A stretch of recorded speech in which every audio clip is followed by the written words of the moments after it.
Yeah, get into it. I've been spending too much time on TikTok.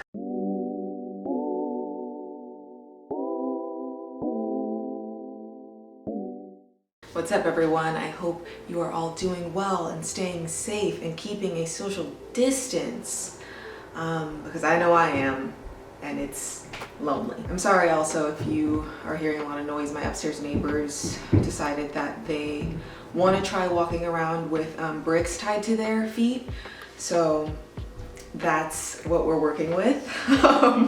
Anyways, let's just get into this video. You came here for tips on how to go vegan, how to stay vegan, and I am going to deliver those tips today. I figured that since we're cooking a lot more at home these days, and we're actually seeing the ingredients and stuff that we're putting into our bodies a lot more than we were pre-quarantine, when maybe some of us were eating out more, it'd be a good time to share my tips on how I transitioned to living a vegan plant-based lifestyle, and I hope some of my tips will help you if you're interested in making this transition. So my first tip for you would be to start slow. I believe I talk about this in my older video where I share why I became vegan and how it changed my body, that I started exploring this world of like vegetarianism, pescatarianism back in 2014. So that's when I really started like reducing the amount of animal products in my diet, and I didn't become full vegan until December of 2016. So it took me almost 3 years to make this full transition, and that's totally okay. I also think that's a huge part of the reason that I was able to maintain this vegan lifestyle, because I didn't try to do it overnight. I know the idea of cutting out every single animal-based product from your diet overnight can be super daunting. That's why I really encourage to do it slowly and at a pace that you're comfortable with. Maybe you just start with one vegan meal a day. Get you some veggies, a bean-based pasta, or whatever works for you, whatever you like, and start experimenting with just one meal a day, and then eventually you'll do one full day of eating plant-based, and then you'll do a couple days out of the week, and then just build on from there. And I think that's a much more sustainable way of transitioning into living a plant-based lifestyle versus just like cutting everything out cold turkey and not even really knowing what you enjoy. Having time to familiarize yourself with your plant-based options and really what you enjoy to eat, what you can cook, what you know is available to you, will make the transition a lot smoother and just easier. We've been taught that we need meat with every meal for our entire lives. We've been taught that, milk builds strong bones and we need eggs for breakfast our entire lives. So trying to unlearn years of programming is very difficult to do in just like one afternoon. Honestly, I think just getting your mind to a place where you even want to try living a plant-based lifestyle takes a lot of time. So the fact that you're there is great. Just go at whatever pace you're comfortable with. There's no rule book or schedule that you have to follow. My second tip would be to do your research. There are so many books and magazines and YouTube channels and documentaries and articles and blogs and entire communities dedicated to helping people learn how to live a plant-based lifestyle. I've learned so much about living a plant-based lifestyle through countless documentaries, because that's the way that I like to intake information, but find what works for you. Taking the time to learn what options are available for you and why living a plant-based lifestyle is so beneficial for our bodies and the world, and taking time to learn what your body needs specifically is so important, and I can't stress that enough. I've had an iron deficiency, I'm anemic my entire life, so I know that I need to take a supplement and eat foods that are really rich in iron. If you have access to a doctor or nutritionist who supports you living a vegan plant-based lifestyle, I would highly recommend getting advice from them if that's something that you have access to. I personally don't have access to that, so a lot of what I've learned has been through, all this public information, documentaries, articles, blogs, YouTube channels, books, and my vegan community. I got my blood work done in the middle of last year, and it was totally fine. It was wonderful. The only thing was my anemia, but I've had that my entire life since before I was vegan, and that's something that I just need to make sure I'm getting enough iron and handling that. And I told my doctor I was vegan, and she just told me that I should eat fish, and Nothing in my blood work said that I needed fish, but that's just the lifestyle that she lives. So she suggests that to me. And I've tried being a pescatarian and I have never felt as good as I do now. And I'm not saying that she is wrong and I'm right. We just have two different lifestyles and this really works for me.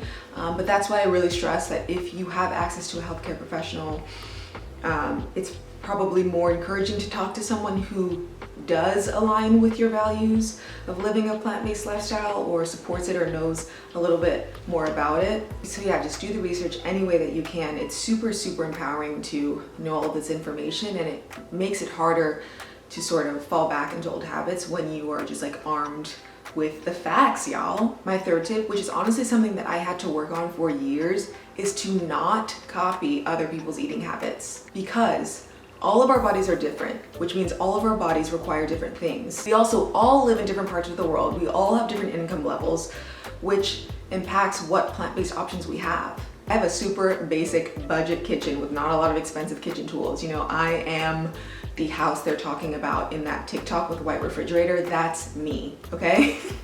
I can't afford to buy pressed juices or have expensive breakfast in the morning, so I'm working with what I've got. And that's totally fine if you don't have that either. I found that like eating, you know, nuts and fruit and nut butter or tofu scramble and veggies, like that's something that I really like and I can afford to have. I find that pulling inspiration from what other people are eating can be helpful, but trying to mimic someone else's meal plan can be super discouraging and it's just unrealistic. For instance, if you live a super active lifestyle and you're trying to mimic the meal plan of someone who lives a more sedentary lifestyle, it's just not going to add up. Just do your best to work with what you have, and like I said, listen to your body, and don't be mad at yourself if you can't create the most like elaborate plant-based meal. Which leads me to my next tip, y'all, which is keep it simple. Get back to the basics, to like the vegetables and fruit and like nuts and beans. When I first started living a plant-based lifestyle, I straight up ate sweet potato, broccoli, tofu, beans. I would sometimes switch up the greens with like just mixed greens. I kept it so simple, and that was like very manageable for me. Trying to make like all of these super difficult substitutes and like huge recipes makes this transition very like just daunting. I know that might sound super boring, but hear me out. I think like taking the steps to connect back with the food that comes from the earth is something that is super necessary at the beginning of this transition to like just really eat plant-based. I'm not talking Boca burger based, okay, beyond burger based. That's not what I mean. Eating truly plant-based gives you a good foundation, which leads me into my next tip, which is eat at home as much as you can when you're transitioning into having a vegan and plant-based lifestyle. You know, learning how to make a vegan meal for yourself and knowing that you can do that versus like you have to run out to find a vegan option is a super empowering part of this process, and it's necessary. I also think it makes the transition more fun and just more fulfilling. The world is full of animal-based products, but when you know that you can go home and cook yourself a bomb plant-based meal, like that's such a good feeling. And I also think it helps you realize what you know, what is and isn't plant-based. So when you go out into the world and try to find those options, like you have that information like in the back of your head. And my last tip, which isn't really a tip, it's just something that I'd like to say, is to be proud of yourself for even trying. You know, like I said earlier, we've been taught our entire lives how to eat a certain way, and now we're trying to, you know, unlearn things that have been drilled into us for years, and it's not easy. And I know that it can seem impossible and frustrating, but I promise you that it isn't. Never thought in a million years I would eat pastrami sandwiches and sliced deli meat and chicken sandwiches and freaking rotisserie chickens and hot dogs and like every type of animal-based product under the sun. Eggs, like it was my day job. Like if you would have told me when I was in high school that I would eventually not be eating that stuff, I would have laughed in your face. But I'm here now and I'm happy to be here. I feel strong. I feel just great. And I think that if you have the ability to try this out, I would just highly recommend it. And I know I'm not an expert or a nutritionist, but I know how I feel, and I do feel just so much better than I did before. If you have any questions for me, please feel free to leave them in the comments below. Like I said, I'm not an expert, I'm not a doctor, I'm not a nutritionist, but I'm down to give you any advice that I have or share anything that has been super helpful for me. Thank you, friends, for tuning in. I am grateful for you. I'm grateful for your support. And for giving me a platform to even share my 2 cents. Have a wonderful week, stay safe, and as always, y'all, thank you for being here.